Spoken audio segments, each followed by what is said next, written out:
Si en los juegos que implicaban la participación de la fortuna, mi amigo, el psiquiatra Reginald Gardner, seguía el principio de jugar definitivamente en los juegos puramente intelectuales, con raras excepciones, solo le interesaban las reglas.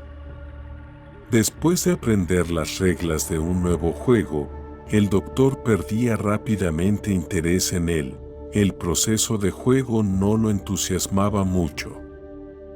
Esa noche terminamos a duras penas una partida de ajedrez japonés, después de lo cual le ofrecí a Gardner tomar té. Como siempre, esperaba aprender algo inusual de él, pero al principio el doctor se limitó a respuestas escuetas e insignificantes. Por mi parte, le conté sobre mi visita a la oficina de correos, donde había un empleado excepcionalmente hablador. Parece que puede hablar infinitamente, dije con una sonrisa. En lugar de una respuesta, Gardner se quedó en silencio. Se podría haber tomado como una reacción divertida, pero noté cómo se estremeció y una arruga cruzó su frente. Sabía que solo aparecía en circunstancias extremadamente desagradables. Hablar infinitamente, qué expresión tan extraña, finalmente dijo el doctor. Por supuesto, no debe tomarse literalmente. Es solo una hipérbole, una figura estilística. Si pudiera interpretarlo de esa manera, ¿a qué se refiere? Me sucedió algo en la clínica de Danbridge, dijo Gardner indeciso. Durante unos segundos reflexionó. Ocurrió hace bastante tiempo, así que no estoy seguro de que mi memoria retenga todos los detalles exactamente. Entonces, la fórmula estándar ha sido dicha. Cumplí mi parte de nuestro ritual de inicio y esperé a que contara su historia. En el asilo de Danbridge nunca hubo escasez de pacientes. Esto es bastante extraño considerando que nuestra institución está lejos de las grandes ciudades, donde, en teoría, deberían concentrarse todos los desequilibrados mentales. Sin embargo, incluso en nuestro aislamiento, me encontraba con un gran número y una gran variedad de trastornos mentales. Los pacientes agresivos requerían especial atención, asesinos, torturadores sofisticados, maníacos sexuales. Sin embargo, este caso fue excepcional, aunque no involucraba manifestaciones socialmente peligrosas. El paciente, un residente de uno de los tranquilos pueblos cercanos, fue llevado a la clínica por sus familiares. Según ellos, llevaba varias horas, casi mediodía, desde la medianoche anterior, hablando ininterrumpidamente o, mejor dicho, murmurando algo ininteligible. Anoté el nombre y la dirección del nuevo paciente en el libro de guardia y un diagnóstico preliminar que determiné como trastorno neurótico, probablemente un trance, llamado posesión en términos coloquiales. Había una pérdida tanto de la identidad personal como de la plena conciencia de la realidad circundante. El primer intento de administrar los sedantes más simples y universales no tuvo éxito, pero no había motivos para una gran preocupación por el momento. Colocaron al paciente en una habitación con pacientes autistas a quienes su murmuro monótono no podría molestar.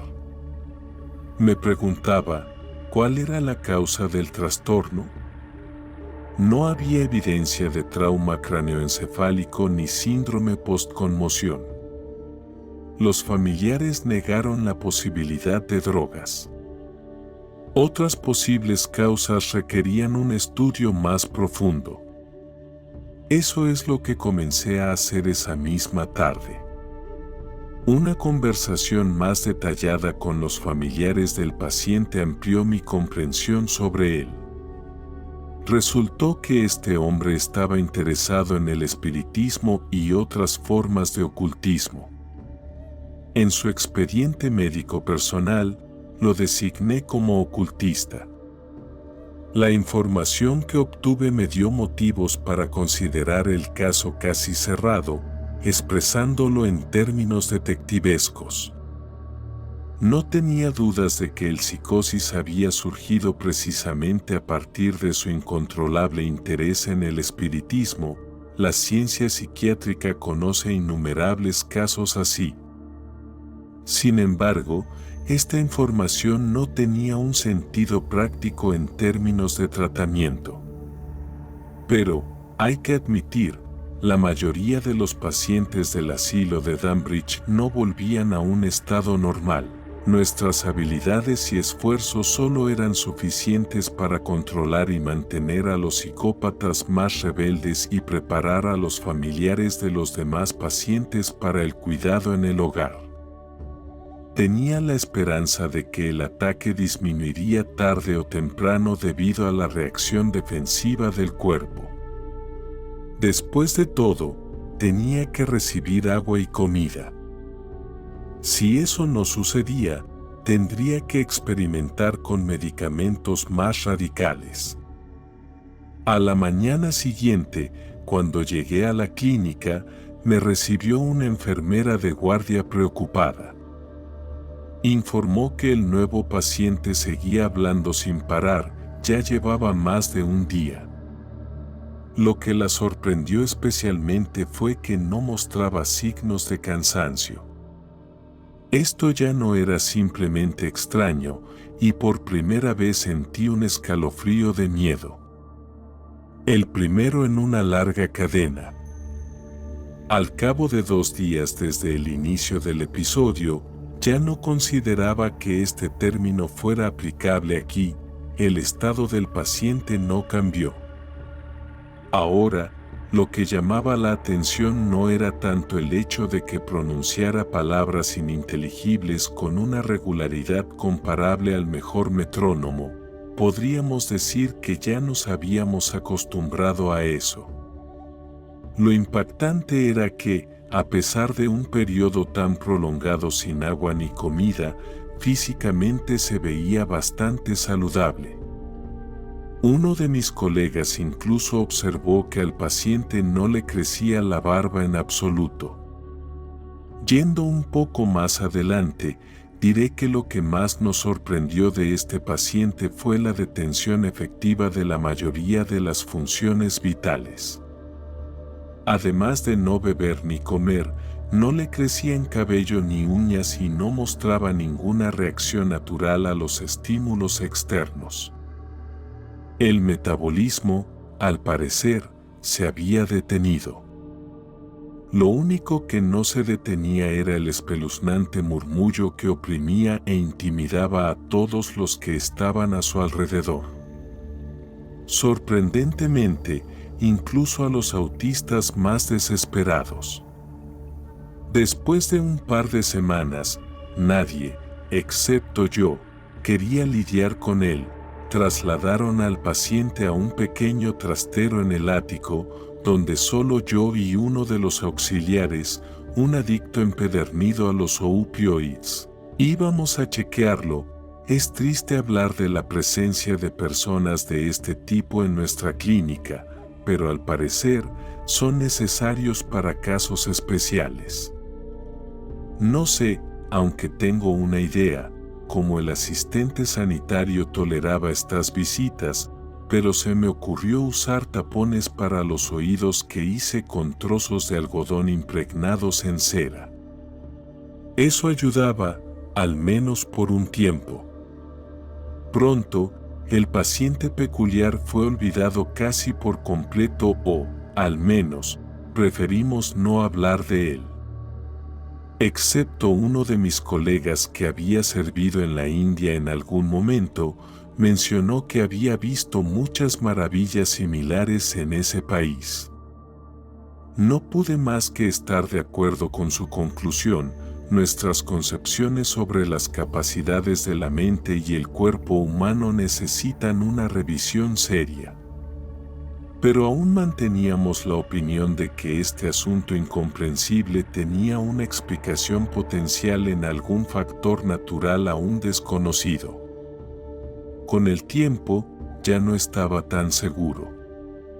Se me ocurrió la idea de grabar la charla del paciente en un fonógrafo y luego intentar descifrarla yo mismo o con la ayuda de especialistas calificados.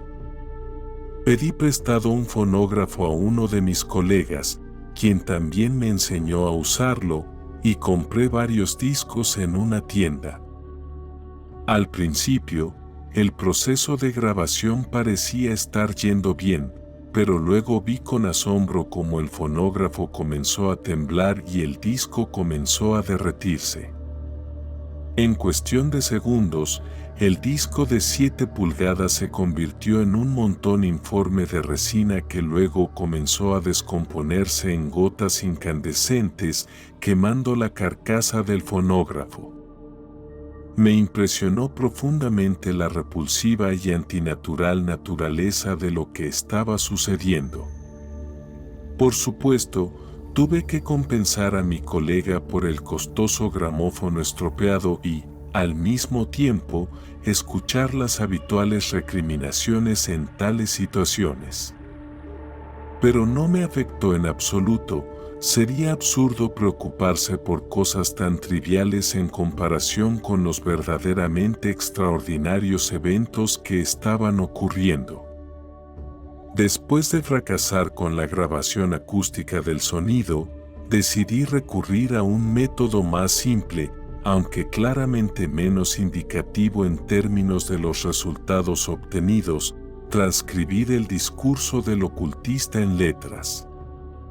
Por supuesto, entendía el bajo valor de esta forma de grabación, pero no tenía otra opción. Además, tenía la esperanza en la inteligencia de mis conocidos expertos en el campo de los fenómenos inusuales, a quienes planeaba consultar. Era muy difícil reconocer los sonidos en el monótono murmullo. Aún más difícil era escribirlos con las letras de nuestro, francamente, bastante pobre alfabeto. Después de llenar varias hojas, las revisé rápidamente y me di cuenta de que no veía nada que pudiera percibir mínimamente como signos de sentido, estructura, sistema, etc. Después de eso, llamé a mis amigos y acordamos una reunión. Cabe señalar que estos individuos, de los que he hablado varias veces, también estaban involucrados en el ámbito del ocultismo, pero no como adeptos y practicantes, sino como especialistas que se ocupaban, digamos, de la supervisión. No llamaría a sus actividades una resistencia dirigida al ocultismo, pero en algunos casos, su ayuda y consultas realmente contribuyeron a la resistencia contra las fuerzas hostiles hacia la sociedad o personas individuales. Nos encontramos en Londres, como siempre, en la casa con una vista magnífica al puente de los Hermanos Negros, un detalle bastante peculiar.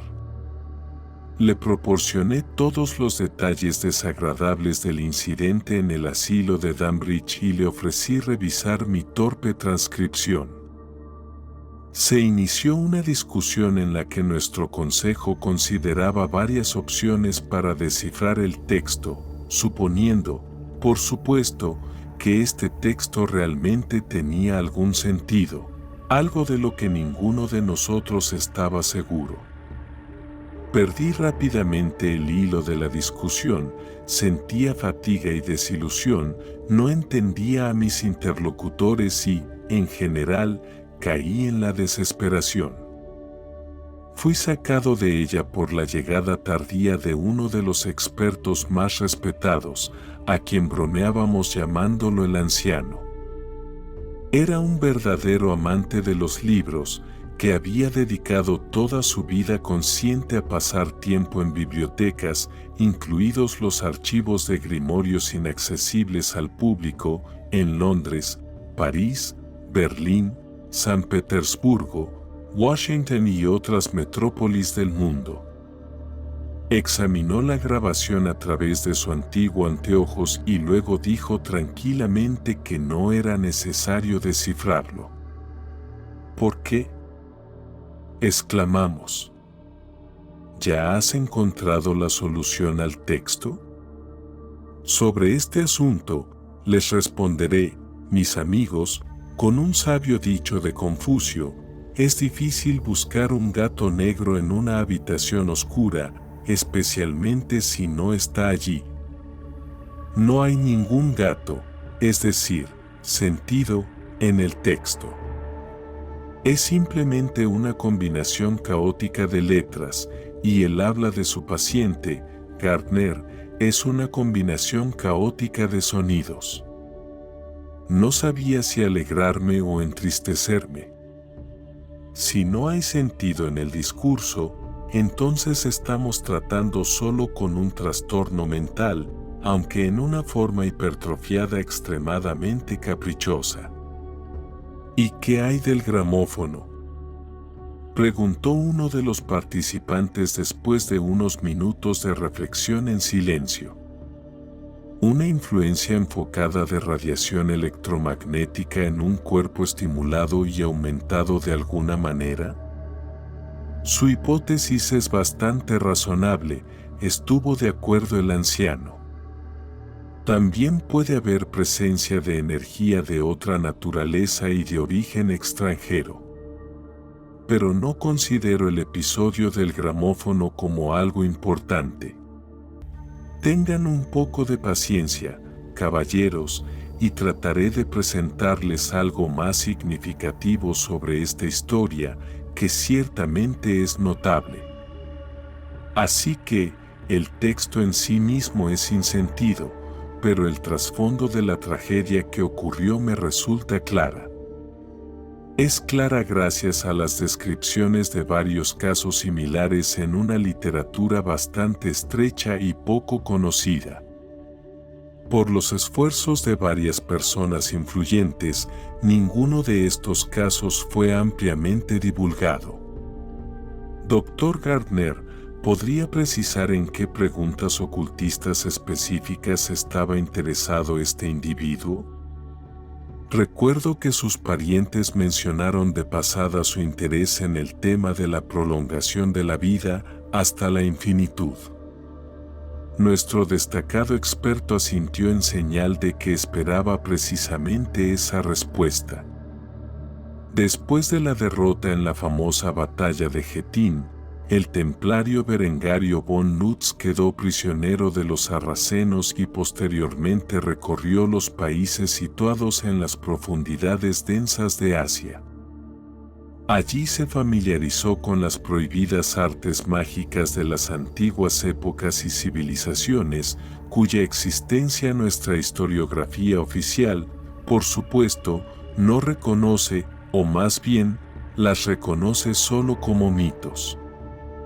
Al regresar posteriormente a casa, von Lutz escribió un tratado que se convirtió, por así decirlo, en el libro de timón y guía para los ocultistas que buscaban formas de superar las leyes fundamentales del ser. Uno de los objetivos más importantes y audaces de estas investigaciones era alcanzar la vida material eterna. El receta propuesta por von Lutz requería pronunciar en voz alta el nombre de una entidad.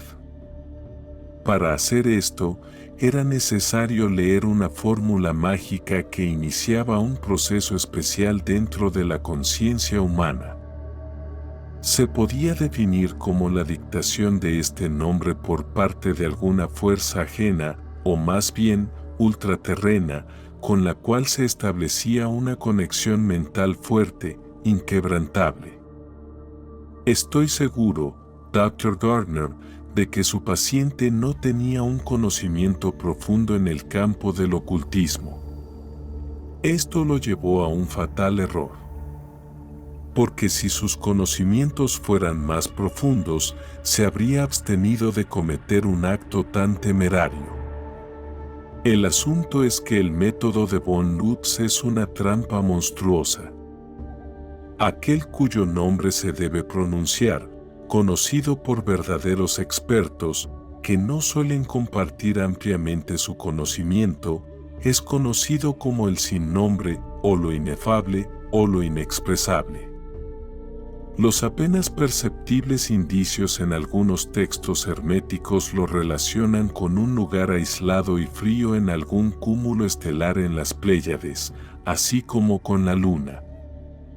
Así, el intento de pronunciar lo impronunciable resultaba en un flujo de sonidos fútiles y sin sentido que salían de la boca de un maniquí sin voluntad. Por otro lado, la magia le otorgaba a este pseudo humano una resistencia fisiológica antinatural. El esclavo del conjuro no necesitaba comida, y según algunos rumores, ni siquiera aire, en cuyo caso los sonidos se emitían a través de las vibraciones de la lengua y estaba de alguna manera conservado. Caía en una suerte de anabiosis selectiva, o para bahieses, si se quiere. Se puede argumentar que teóricamente adquiría la vida eterna, pero no la que realmente deseaba. Y lo más importante es que en la práctica, esta existencia grotesca de ninguna manera es eterna, ya que la magia no garantiza una invulnerabilidad absoluta a los peligros externos.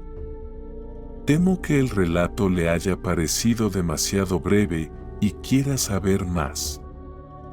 Sin embargo, me veo obligado a terminar, ya que he alcanzado el límite de mi secreto profesional. Pido disculpas, amables señores, pero tengo ciertas obligaciones que me obligan a ser cauteloso y mantener la confidencialidad. ¿Aún permanece en el ático del asilo de Enbridge?, pregunté, ofreciendo a Gardner otra taza de té. En ese caso, creo que hace mucho habría abandonado los muros de la clínica. Después de ese encuentro, me costó enormes esfuerzos subir al ático y verificar el estado del ocultista. Parecía que su voz siniestra se abría paso en mi mente con un ritmo inhumano, y su aura negra impregnaba todo el edificio. A veces deseaba hacer algo al respecto para detener esta locura. En cuanto al impío ordenanza, en cierta ocasión me dijo que tenía la intención de mandar al diablo a esa maldita momia. Y no dudaba de que no tardaría en pasar de las palabras a los hechos. Francamente, no tenía intención de impedirlo. Pronto, el ordenanza abandonó la clínica, dejando una nota cuyo contenido no repetiré debido a la abundancia de lenguaje obsceno, incluyendo insultos dirigidos a mí. La enfermera de turno descubrió la desaparición de todo el suministro de estricnina. Entendí de inmediato lo que sucedía y corrí al ático. La dosis que el ordenanza le había inyectado al ocultista murmurante habría sido suficiente para derribar a una docena de leones. Pero él seguía vivo, aunque su cuerpo se contorsionaba espasmódicamente, sus dientes apretados mordían su lengua y los músculos se desgarraban literalmente por la tensión. En lugar de palabras, solo salían siseos y sollozos de su boca, que rápidamente se debilitaban. El anciano experto tenía razón, el conjuro no proporcionaba una protección absoluta contra influencias externas fatales. Finalmente, poco después, el ocultista, convertido en una ruina de aspecto espantoso, se quedó en silencio. Me temía comprobar si estaba vivo. De todos modos, en este punto, en su caso, este concepto ya había perdido su significado. Unas horas después, se desató una tormenta sin precedentes en nuestra región. Segaramente recuerda eso. La acompañaba una tormenta eléctrica de las más fuertes que había visto en mi vida. La tormenta trajo consigo un desenlace que me recordó la descripción de un incidente en Devonshire en 1638, cuando una enorme bola de fuego entró en una iglesia del pueblo, causando grandes destrozos y matando a varias personas. En el asilo de Embridge, se produjo un extraño rayo globular de color lila, que se movía en una trayectoria caprichosa. Para los testigos, incluso se formó una impresión increíble, probablemente debido a su gestión involuntaria, de que se dirigía artificialmente. El rayo rompió la ventana de la habitación del ático y quemó el cuerpo del ocultista. ¡Qué fin tan espeluznante! Sí, espeluznante, y, supongo, no fue casual, dijo el doctor Gardner pensativo. Desde entonces, la palabra infinito ha adquirido un significado especial para mí,